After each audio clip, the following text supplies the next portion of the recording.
Welcome back, listeners, new and old, to the FitPro podcast. Before we get into today's episode, just a quick word. If you are brand new to the show and you're absolutely enjoying the content that I put out, make sure you subscribed on iTunes or on your Android device. There's usually a pair of links on any sort of Facebook post or Instagram post to go and check out the FitPro podcast on your device. It is quite easy on Apple. If you just click subscribe, there's a big subscribe button. It is free, obviously, and you will get the newest episode of the podcast as soon as it comes out. Same on Android, but it just depends on what sort of app you're using.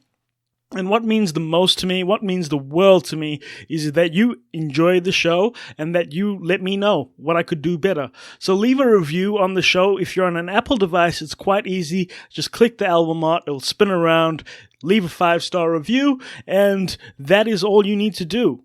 And obviously keep listening to the show. Android, unfortunately, it doesn't really count towards the show, but you can send me your review via my email at marvinfitpro@gmail.com.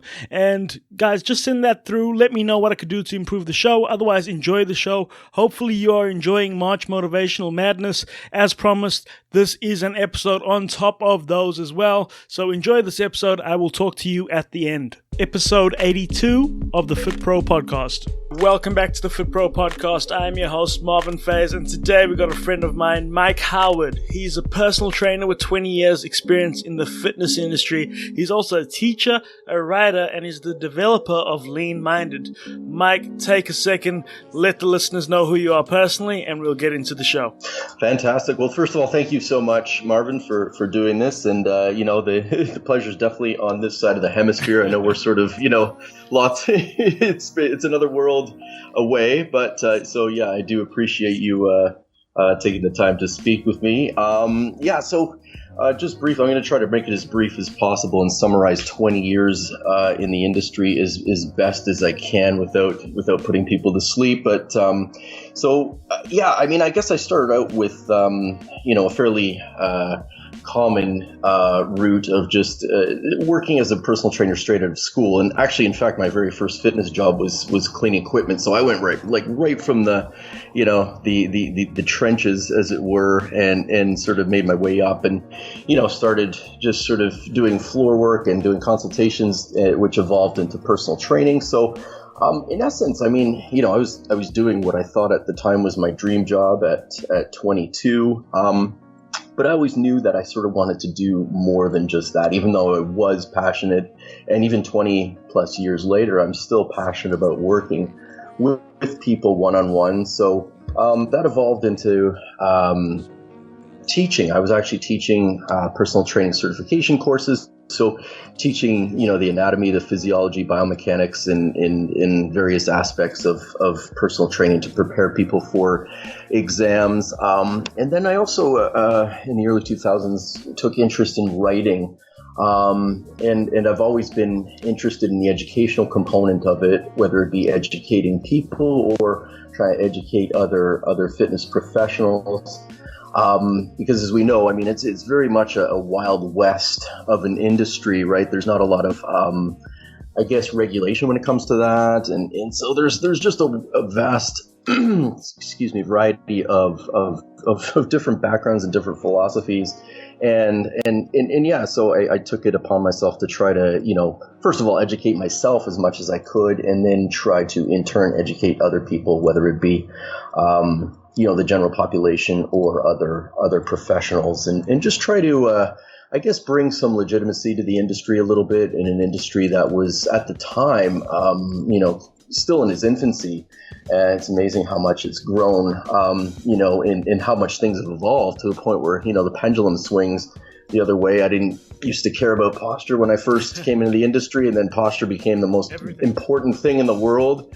And now it's sort of less of a biomechanical model. So, there's a lot of things to sort of catch up on and keep up on, obviously. So, Yeah, and at that point, things continued to kind of evolve, and I hit kind of crossroads in my career. And to be completely honest and vulnerable, I was ready to quit at some point because things weren't going very well. I had a baby on the way, that sort of thing, and I was working another job as a courier to try to make ends meet. And I don't know, I was just feeling, there was a perfect storm of stuff going on in my life that made me almost kind of quit and give it up. But I always knew I had the passion and the fire to help people, and this I felt was always a calling. So I kept persisting and kept up with the writing, kept up with trying to build my clientele base, and then having a conversation with a dear friend and mentor of mine named Brian Grasso, and he said,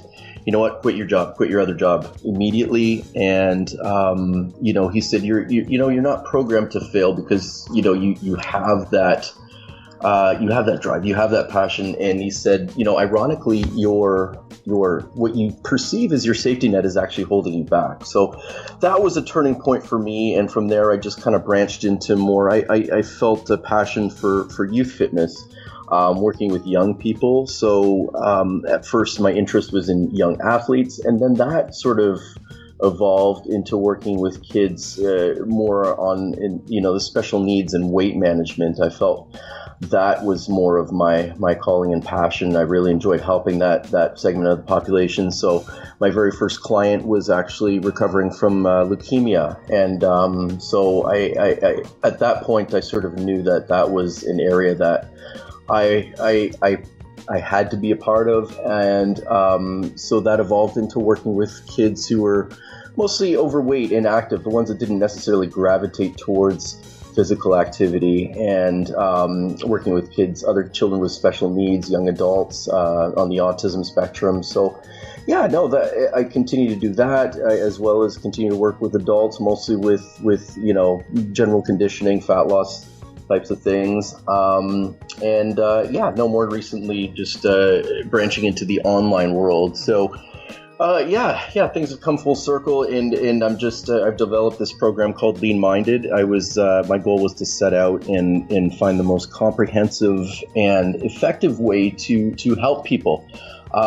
So just in my readings and my own personal education, went head first in the last 4 or 5 years into reading more into the social cognitive psychology, behavioral economics, neuroplasticity, that sort of thing, because I really wanted to get into people's heads, right? I felt like there was a missing piece somewhere. Clients weren't getting the results that I was hoping they'd get. And I really felt like I had to get inside there from a mindset and brain perspective so I could best help people. So that's where I am now. I promised I'd keep it brief, so I'm sorry it wasn't very brief. But there it is. That's where it's at now. Cool. So that's the podcast. We're done. Perfect. Awesome. Good. I can go back to sleep now. That's brilliant, Mike. I mean, 20 years in an industry, I didn't expect it to be short, but we got a lot of stuff to talk about. And one of the first things that comes to my mind is 20 years in the industry. How does someone initially become that passionate that they stay in an industry for that long? Right. Well, I mean, in the most broadest sense, quite simply, I feel like I was put on this earth to serve and serve people, and I think to serve in the capacity of fitness. I've always had an interest in sports and athletics, and in fact, I just in the very early going, I wanted to go into more of a rehab medicine, physiotherapy, that sort of thing. But then that evolved into wanting to work with the general population. And, I think I felt the passion for it very early on. I'm very fortunate that, I don't look at this as a job or even a career, but it is truly a calling. I've been fortunate to sort of work in various arenas within the industry, seen a lot of different stuff, and been able to experience a lot of things through the experience of just working with people and learning about people and learning how to help people. And for me, that's what it's all about. I think it's just, I do have a genuine interest in authenticity when it comes to wanting to change people's lives. because I do feel that, what we do does have that importance where we are helping people literally change their entire lives, the course of their lives. And there's nothing more rewarding to me than being able to help somebody see that, find their path, as it were. Perfect, man. I mean, what you just said reminds me of a quote. And the only reason it reminds me of the quote is because I put it on my Facebook this morning. It's life isn't about getting and having; it's about giving and being, by Kevin Cruz. Now, love it. That really embodies what you just said. You've been adding value to an industry for 20 years, and you do it in a way that it's something you really, really enjoy. Some people do it for selfish reasons. Some people do it for God knows why. But when you do it for a genuine reason, like you genuinely want to help people, and when you look at the background that you've been working with the special needs people and kids, and just genuinely wanting to help, I think it makes a massive difference. And I think people gravitate towards that. So in this 20 years, you built up all of this. Basically, I would say following. How's your social media following at the moment? Do you have people that have followed you for years, or are you still getting new people come on every day? Yeah, it's funny. It kind of goes in spurts. I mean, and it was a bit of a trickle, obviously, at first getting into social media, and for me, I've never seen myself as very good at the whole sales thing. I'm still learning about that. I still sort of read up on business entrepreneurship, that sort of thing, but I've never seen myself as sort of naturally savvy. I'm more of an introvert. Personality-wise. So, a lot of it was just sort of grassroots, right? Like my own people that I knew in real life, right? Because we have this whole world that it's a bit surreal, right? I mean, maybe you and I will meet one day. Hopefully, maybe we won't. But there's this whole world out there of people that, that you connect with, but you don't know in person. I think that's really cool. But so eventually it just kind of evolved, and then I think it goes in spurts sometimes. Like you'll put something out there that will resonate with people, and all of a sudden you'll get like a boost of people following you, or somebody will share your article. So I think I've had a few different occasions where lots of people read something or saw something that I did, and then all of a sudden, started following me or what have you. And and I think it is, at the end of the day, I start reading, you get to reading, okay, how do you get more followers? But it's, you realize pretty quickly that it's not about the numbers. It's about creating community. It's about creating a tribe and really going after that engagement. If you can kind of engage people on a personal level, speak to them. And I have to admit, I made tons of mistakes about this. And I cringe when I sort of see some of the stuff I've written, in my early days, like about 10 years ago. And it's like, oh, okay, I'm glad, that's, the internet never forgets, but sometimes you sort of push it down to the bottom of those search feeds and hope nobody comes across it again. But, so that's basically it. I'm just trying to be as authentic as I can be. And my style sometimes comes across as, I like it to be informative, but sometimes it's snarky. I have a low tolerance for BS sometimes, so it's kind of sometimes it comes across as a bit combative. But at the end of the day, it really is trying to help people find their own path. Because if there's one thing I've learned about this in the industry, I mean, there's no sort of truth, as it were. It's your truth. It's interpretation. It's what works for you, and we have to help. I think as fitness professionals, help people find their path. Not give them the answers, but give them that proverbial teach them how to fish, right? Yep. Teach them how to fish and they'll eat for a lifetime. Absolutely, yeah. So, as a personal trainer now, moving into the online space, what makes you what makes you different from everybody else that's out there starting their own online courses, starting their own online personal training? Because literally, you could throw a rock and you'd hit someone that is literally got an online course. So, what makes you different?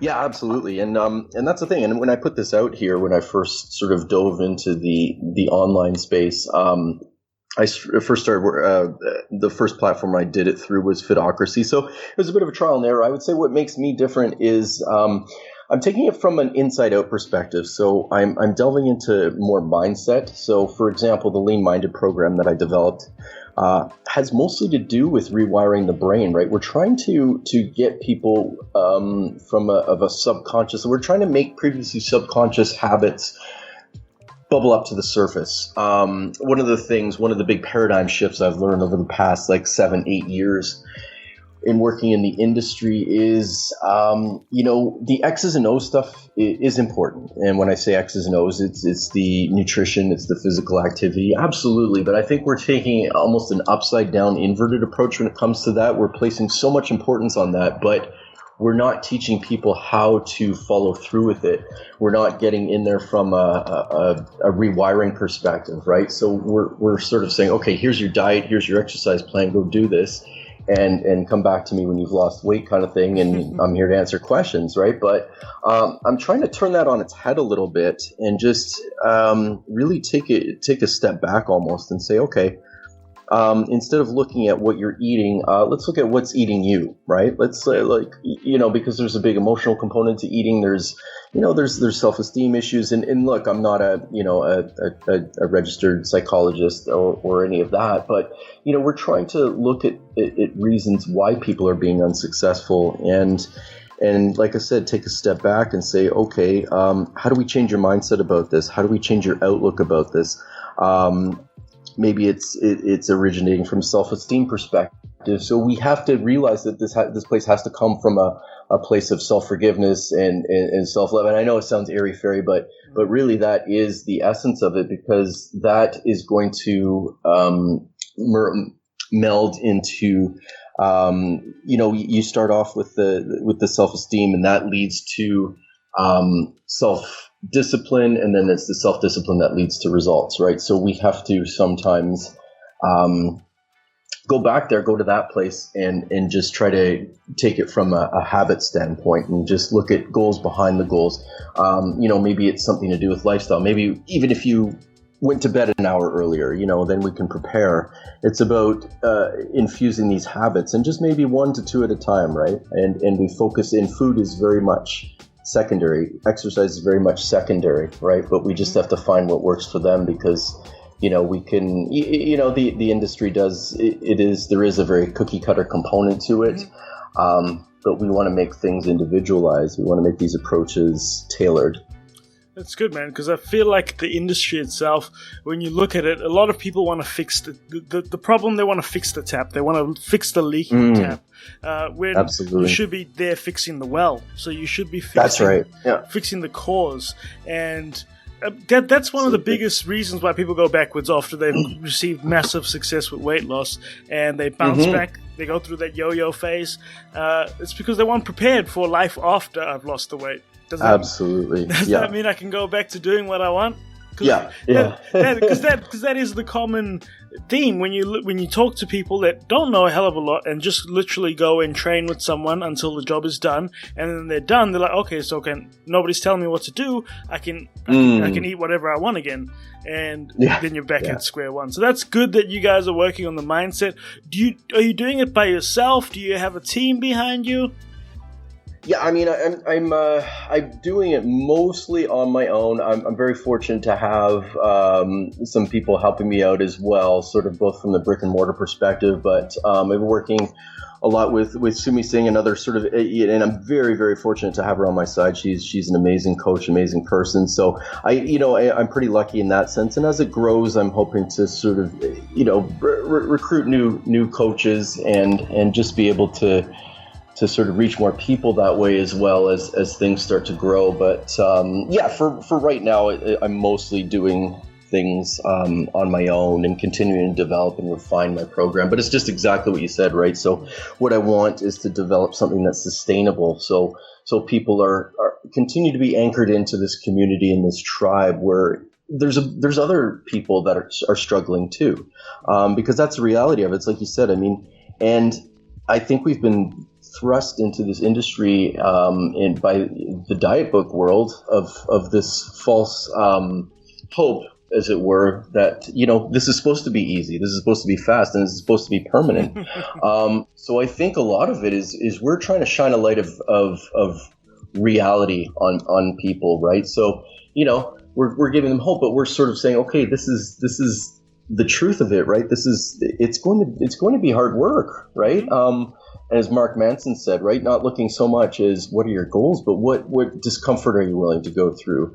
What pain are you willing to go through? And having a good relapse plan, right? I think that's enormous, because stuff is going to go sideways. I mean, life is going to take all sorts of twists and turns, and you are going to take a step back at some point. It's not a matter of if, it's a matter of when, but it's just about managing those setbacks and keeping on course after that, and helping people develop strategies on how to do that.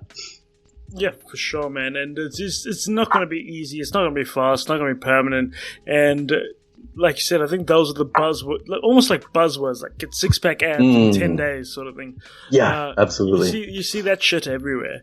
And yeah, for sure. Unfortunately, it makes people have unrealistic expectations of what it's actually going to take. And so absolutely. It's good if that's out in the forefront and that's what you guys are preaching. I'm all for it. I'm always all for the real. I'm not for the bro science or give me your money and I'll give you a 3-day plan or whatever it is. Yeah, absolutely. So that's great, man. So you've literally, when did you start developing or put out Lean Minded? And that was episode 82 of the Fit Pro podcast. Hopefully you enjoyed it as much as I enjoyed recording it. Mike will be back on the next episode. We've divided it into 2, as always, for your listening pleasure. Make sure that if you want to get hold of Mike, go to the show notes, click on the links below, and head to his pages. Let Mike know what you think of the show. And as always, give a big subscribe, rate the show, review the show, and share the show to all your friends that you know need the Fit Pro podcast. And there's always the one. So even if it's just one, share it, because sharing is caring. I will speak to you on the next one, and it's probably going to be March Motivational Madness, and then back to Mike Howard. Boom, enjoy, speak to you at the next one.